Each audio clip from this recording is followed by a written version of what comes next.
Ávila un maestro ejemplar para tu pueblo por la santidad de su vida y su celo apostólico. Haz que también en nuestros días crezca la Iglesia en santidad por el celo ejemplar de tus ministros. Por nuestro Señor Jesucristo, tu Hijo, que vive y reina contigo en la unidad del Espíritu Santo y es Dios por los siglos de los siglos. Amén.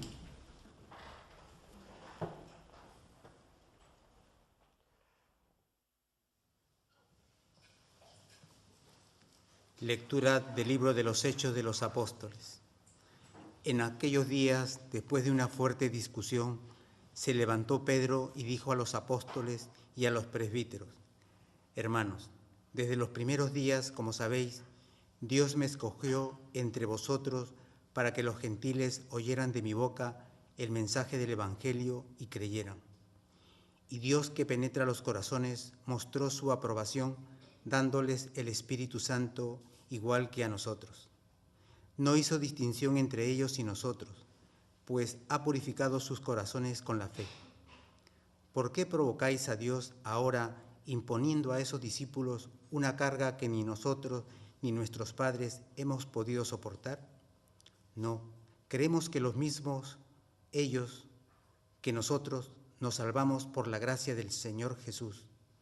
Toda la asamblea hizo silencio para escuchar a Bernabé y Pablo, que les contaron los signos y prodigios que Dios había hecho por medio de ellos, entre los gentiles. Cuando terminaron, Santiago resumió la discusión diciendo: Escuchadme, hermanos, Simón ha contado la primera intervención de Dios para escogerse un pueblo entre los gentiles. Esto responde a lo que dijeron los profetas. Después volveré para levantar de nuevo la choza caída de David.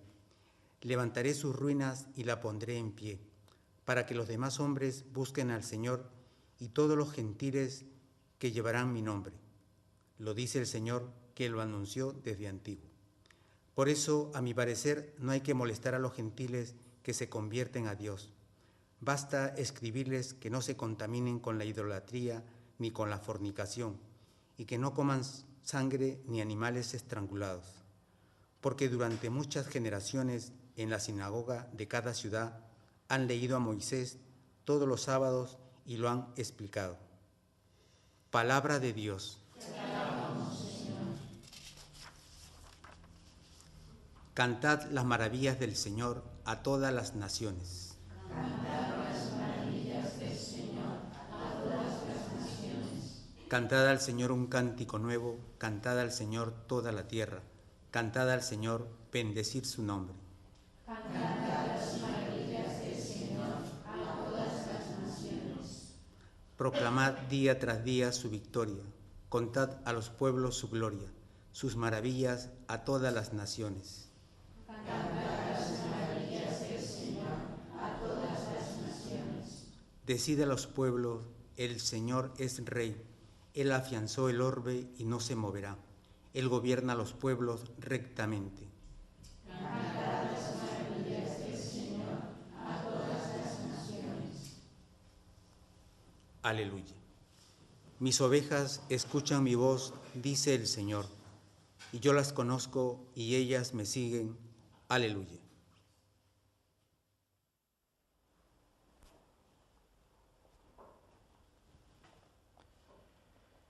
El Señor esté con vosotros. Y con tu espíritu.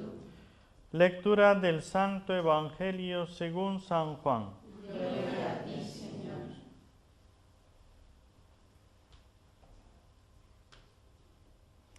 En aquel tiempo dijo Jesús a sus discípulos: Como el Padre me ha amado, así os he amado yo. Permaneced en mi amor. Si guardáis mis mandamientos, permaneceréis en mi amor, lo mismo que yo he guardado los mandamientos de mi Padre, y permanezco en su amor. Os he hablado de esto para que mi alegría esté en vosotros y vuestra alegría llegue a plenitud. Palabra del Señor. Gloria a ti, Señor Jesús.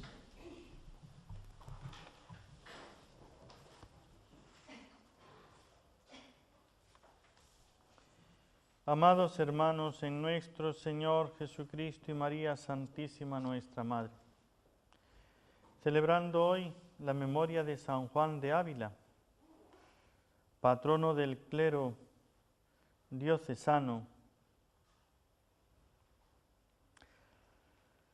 San Juan de Ávila nació en Almodóvar del Campo, en Ciudad Real, en España, el año 1499. Después de estudiar en Salamanca y en Alcalá de Henares, se ordenó de sacerdote en 1526. Distribuyó sus bienes entre los pobres y decidió marchar a las Indias. Pero el arzobispo de Sevilla consiguió que se quedara en su diócesis. Tampoco le dieron el permiso para pasar a Indias.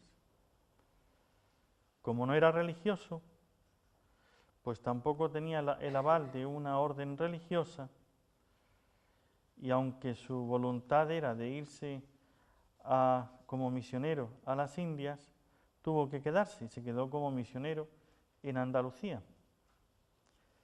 Desarrolló una muy intensa actividad apostólica, especialmente en el sur de España. Por eso se le llama el apóstol de Andalucía. Y no solo durante su vida, sino también después de su muerte, con sus cartas, pláticas, sermones y escritos. Acusado injustamente de herejía a la Inquisición, fue recluido en la cárcel, en la que escribió una parte importante de su doctrina espiritual. Lo absolvieron en 1533. En Granada convirtió a San Juan de Dios. Fundó colegios para la formación del clero y dirigió varios memoriales al Concilio de Trento sobre la situación de los sacerdotes. Reunió de discípulos, predicó sin cansancio, dirigió muchas almas personalmente o por carta, y murió el 10 de mayo de 1569 en Montilla, en Córdoba. En la homilía de su santidad Pablo VI de la canonización de San Juan de Ávila en 1970, decía así el Papa Pablo VI: Juan de Ávila es un hombre pobre y modesto, por elección propia, ni siquiera se sostiene por la inserción en los cuadros operativos del ordenamiento canónico. No es párroco, no es religioso, es un simple sacerdote de poca salud, de fortuna muy reducida, tras las primeras experiencias de su ministerio. Sufre pronto la prueba más amarga que puede ser inferida a un apóstol fiel y fervoroso, la de un proceso con la siguiente detención bajo la sospecha de herejía. Él no tuvo ni siquiera la fortuna de poderse sostener abrazado a un gran ideal. Quería partir como misionero hacia las tierras americanas, hacia las Indias occidentales, entonces recientemente descubiertas, pero no obtuvo el correspondiente permiso. Sin embargo, San Juan de Ávila no duda, tiene la conciencia de su vocación, tiene fe en su elección sacerdotal. Aquí vamos viendo en San Juan de Ávila, es uno de estos casos donde podemos ir leyendo cómo Dios habla por medio de las circunstancias. A nosotros nos parecen contradicciones que nos dejan a veces, lo meten en la cárcel, porque entonces se metía en la cárcel por una acusación de herejía, le hacen un examen sobre todo, un estudio sobre sus escritos, todo lo que él ha dicho, todo lo que él dice, los que le acusan, los que le defienden, y después de todo ese estudio sale que es inocente, que no tiene ninguna herejía, y lo dejan libre para que siga predicando. A veces a nosotros, cuando las cosas, uno que nos persigue, tengo un ideal, quiero marcharme como él, quería marcharse a América a ser misionero, y no le dan el permiso porque hacen falta permisos reales y hacen falta cosas para poder, y no le dan el permiso. Todo como que parecen frustraciones. Y sin embargo, como es un hombre apostólico, como él, como dice el Santo Padre Pablo VI en su canonización, tiene fe en su elección sacerdotal. Dios me ha llamado, tengo que desempeñarme como sacerdote en estas circunstancias. No puedo viajar allá, pues me dedico acá. Que ahora me meten en la cárcel, pues me pongo a escribir. Y en la cárcel aprovecho para escribir la mayor parte de sus escritos de espiritualidad. Además, San Juan de Ávila va formando como escuela, como apóstoles, donde les va metiendo el fervor que él tiene, ese deseo de transmitir el amor a Cristo, y además en sus sermones, que dice el Papa que hoy también valen, puesto que todo lo propio de ese tiempo, el modo ese como lo hacían entonces lo quita, y él va a lo esencial y se basa bastante en el conocimiento científico para poder dar así la verdad del Evangelio, y la da no acomodada al tiempo, sino acomodada a la verdad, a la realidad, y ya de esta manera sirve para todos los tiempos. Su palabra de predicador se hizo poderosa, sigue diciendo el Papa Pablo VI, y resonó con aires de renovador. San Juan de Ávila puede ser todavía hoy maestro de predicación. Él tiene una frase que yo quería comentarles y pincharles y animarles. Dice: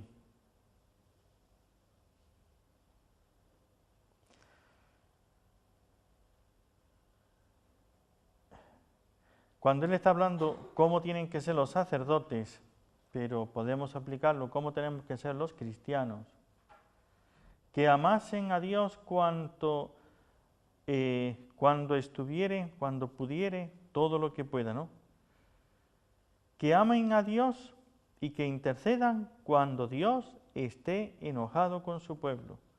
Y dice, que tengan experiencia, que Dios oye sus oraciones y les da lo que le piden. Y tengan tanta familiaridad con Él, que tengan virtudes más que de hombres y pongan admiración en los que los vieren. Esta frase que él pone para los sacerdotes a quien le está predicando en esta ocasión, que tengan experiencia que Dios oye sus oraciones. ¿Tienes la experiencia de que Dios te oye las oraciones? Porque si nunca has hecho esta experiencia, ponerte a pedirle algo a Dios y ver cómo Dios lo concede por tus oraciones, entonces es cuando esa oración como que sí hago oración, pero hago oración, bueno, me tengo que vestir, me tengo que peinar, pues me peino, si me para un lado para otro, por costumbre, pero no sé si eso a Dios realmente, si cambia el curso de las cosas, si interviene mi oración en los hechos de la vida. Hay que hacer esta experiencia. Esto es peligroso, ¿no? Para algunos. Ya se creen que ahora se van a poner a mandarle a Dios, Señor, haz esto, yo voy a hacer oración para que tú hagas esto. Pues, y resulta que Dios no hace nada. Es que Dios no me escucha, es que a mí no sé qué, y entonces ya les viene todo el problema de la fe, todo el problema de su vocación y de todo, ¿no? Pero una madre con sus hijos, una esposa, un cristiano con su vida espiritual, con su trabajo, con las personas que le rodean, realmente caemos en la cuenta de lo que el Señor nos dice, que pedid en mi nombre y el Padre os lo hará. Si me pedís algo a mí, yo lo haré.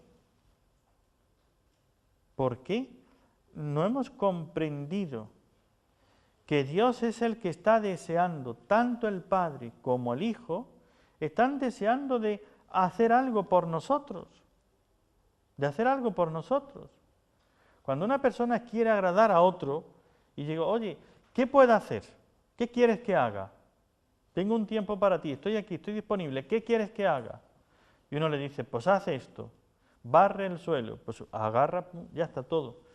¿Qué más? Lo ha hecho.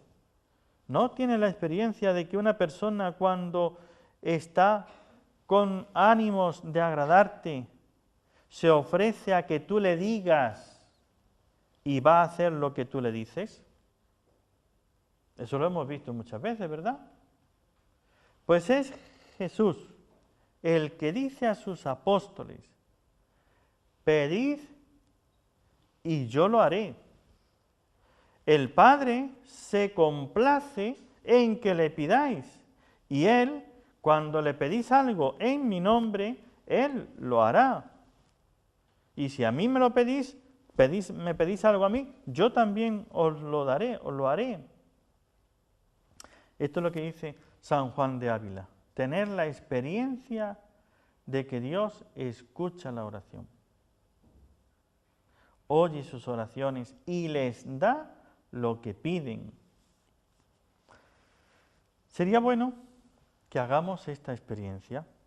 Primero, que pidamos.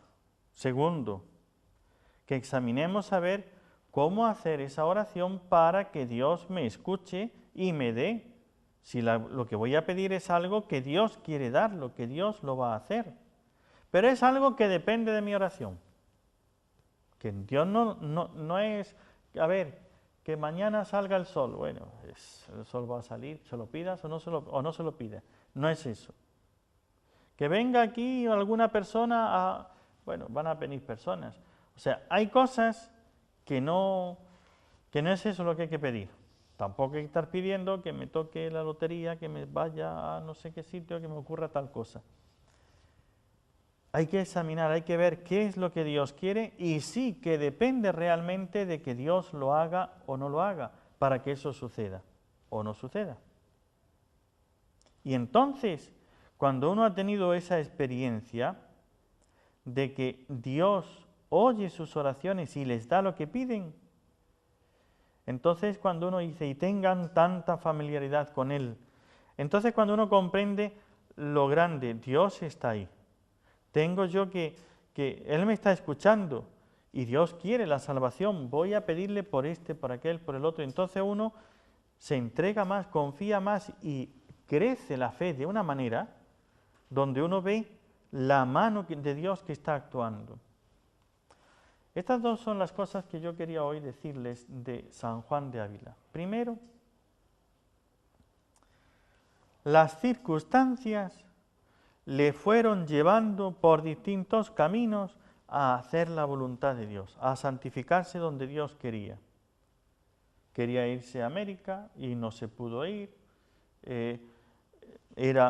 Tenía una constitución débil, enfermo, y sin embargo un gran apóstol.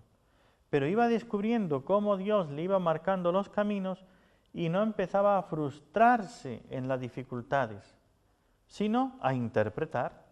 Pues si esto no se da, es que Dios quiere que haga esto, pues voy a santificar y voy a salvar, voy a predicar y a hacer otra cosa.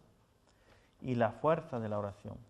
Experimentar, tenemos que experimentar que realmente Dios nos está escuchando y hace lo que le pedimos. Una vez que experimentemos eso, se nos acaban una serie de problemas para con Dios, en nuestra relación con Dios, porque realmente vemos que Dios es mi Padre que está ahí, y cuando no me da lo que pido, no es que ya... Entonces veo pues que Dios no lo quería o que no lo he pedido bien, examino, veo que tengo que seguir pidiendo, sigo pidiendo hasta que lo obtenga. Y si veo que no me lo da, quiere decir comprendo que Dios quiere otra cosa, voy a pedirle actuar de otra manera. Ciertamente que la Santísima Virgen, su oración, ¿no?, y su trato, su diálogo con el Señor era personal. Hijo, haz esto, tráeme aquello. Y Dios lo hacía, ¿se dan cuenta? Y Dios lo hacía, porque su Hijo es Dios. Y como Dios lo hacía, tenía la plena convicción, esa seguridad de que Dios le estaba escuchando y que Dios hacía lo que ella le decía. Por eso medía sus palabras, pensaba bien lo que le iba a mandar, por eso ella examinaba todo a ver si era del agrado de su hijo y si ella en su misión, en este caso de madre de Jesús, educadora, modelo y maestra, podía, debía mandarle esto o no. Pero no es que se nos suba el humo a la cabeza y ya empezamos a pensar, Dios hace lo que yo le pido, así es que voy a pedirle que resucite a este, que haga aquello, que cure a aquel, y empiezo ahí a creerme ya más que Dios. La Virgen María no lo hizo así, no se puso a pedirle, y sin embargo, en la boda de Caná le dijo, id y haced lo que Él os diga. Le puso a Jesús en el compromiso de hacer el milagro. Allí sí, y en otras ocasiones no. En otras ocasiones no. Esto es lo que tenemos que ir descubriendo por las circunstancias de la vida, los acontecimientos de la vida. ¿Cuándo debo de pedir? ¿Cuándo no debo de pedir? ¿Cuándo debo de entender que esto es lo que Dios quiere o que no lo quiere Dios? Y entonces se trata no de un deprimirme porque le he pedido y Dios no quiere esto. Se trata de una relación entre personas, Dios y yo, mi Padre, al que amo y el que me ama, y yo. Cuando Él no quiere una cosa, no, si Él no quiere, pues yo tampoco, dejo de pedirlo y pido otra cosa. Cuando yo pido una cosa y Dios ve que eso es bueno, pues lo hace. Y entonces tiene uno la experiencia del trato personal, íntimo, con el Señor, de persona a persona, como hacía la Santísima Virgen. Pues pidámosle a ella ese trato con el Señor en intimidad, en unión de sentimientos, de pensamientos, de voluntades.